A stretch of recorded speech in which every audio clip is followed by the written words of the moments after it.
O começo de uma história, ou seja, seu prólogo, é geralmente um dos momentos mais importantes para construir a sua narrativa. E Detroit Become Human faz isso perfeitamente. O prólogo de Detroit já começa com uma data, 15 de agosto de 2038. Isso já mostra que a gente vai se passar em uma história futurista. O horário é à noite. Um personagem começa de costas para a câmera.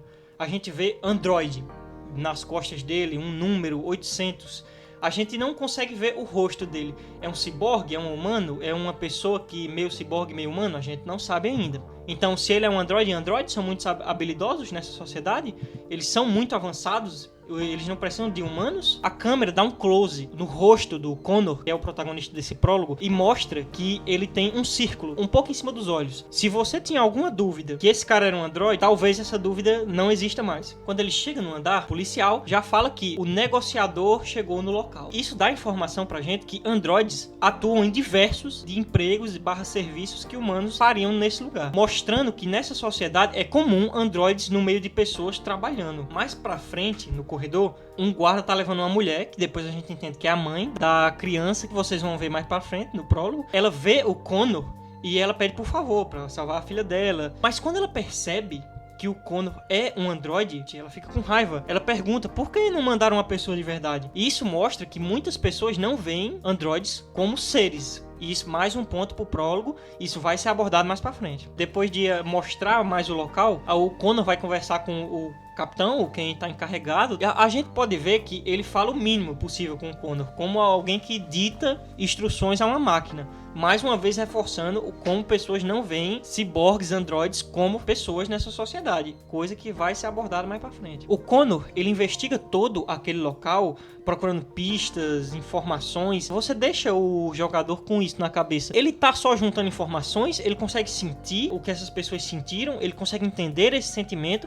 Então é uma parte muito importante do game, porque você deixa o espectador nessa dúvida. Ele é só um androide? Ele realmente consegue entender as emoções e sentir elas, ou ele não? Ele vai ser a exceção nessa história. E então chega um momento na investigação que o Connor acha uma arma. E você pensa, é uma pista do crime, provavelmente um androide não pegaria. E ele pega. E você fica tipo, pera, ele recebeu permissão pra usar essa arma? Ele pode usar essa arma? E isso aumenta a curiosidade.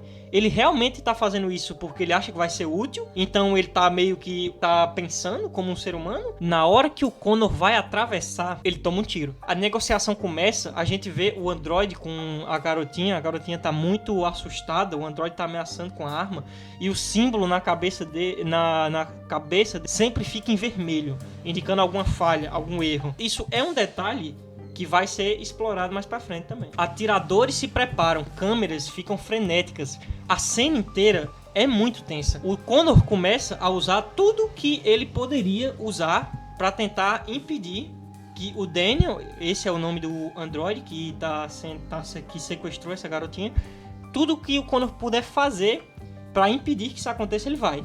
E isso vai ser bem interessante pra gente analisar a personalidade, entre aspas, e o modo que o jogo indica que o Connor talvez possa ou não ter consciência. A negociação para um pouco quando o Connor vê um policial e de forma humana, o jogador tem a opção de ajudar esse policial.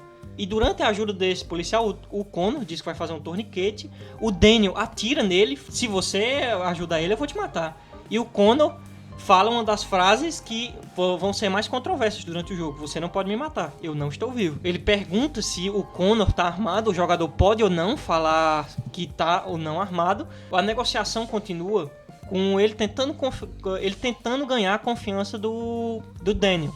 O jogador tem várias opções de negociação contra o Daniel. Ele se sente vivo. Ele fala que ele confiava tanto na garotinha, mas ela trocou ele por outro androide, ou iam trocar, no caso, por outro androide, E ele fala que ela é como todos os outros humanos. E o Connor fala que não tem como ele sair daquela situação e o único jeito dele sair, entre aspas, daquela situação é confiando no Connor. O Connor usa muita manipulação no Daniel. E isso fica claro quando ele pede, confia em mim, Daniel. Então o Daniel fica muito incomodado com o helicóptero que tá ali do lado. O Connor pede pro helicóptero sair, mostrando que sim, ele tem muita influência naquela situação. Ele tem muita influência naquela situação e ele tem o controle daquela situação. Isso dá essa sensação de controle ao jogador. O Connor pede: Daniel, eu sou a última chance. Você tem que confiar em mim. O Daniel pede um caminho livre, ele quer um carro. Quando ele estiver fora da cidade, ele vai soltar a garota. E nessa hora chega o momento em que... Esse é o final que eu vou mostrar. É nessa hora que chega o momento e que o Connor tem a opção de usar a arma. Ou em outros finais, o Connor negocia com o Daniel até ele mesmo se entregar. E então os atiradores matam o Daniel. E eu gosto desses finais porque mostra que o Connor... Ele é uma máquina capaz de usar muita manipulação e não é necessário usar a violência, porque só o fato dele ter uma inteligência muito avançada já mostra que ele está à frente de muitas situações. Mas esse final eu gosto especificamente porque mostra o lado mais máquina do Connor.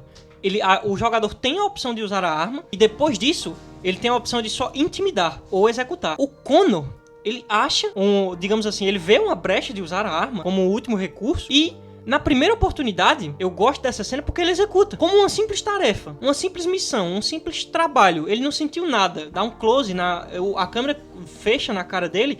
Ele não sente nada fazendo isso. É trabalho, é a obrigação dele. E ele cumpriu. Ele vê o Daniel caindo sem nenhuma emoção. Ele cumpriu o trabalho dele. A missão dele acabou. Ele não olha pra garotinha. A garotinha tá lá no canto. Quem vai ajudar ela é um humano. Ele desmonta a arma, entrega na mão do capitão. Aparece uma tela de missão cumprida, da forma mais seca possível, e o Connor vai embora, não importa pra ele aquela situação. A missão dele acabou. Ele é tão humano assim, ele é tão máquina assim, você só vai descobrir jogando o resto do jogo. Bom, então esses são os pontos que temos no prólogo.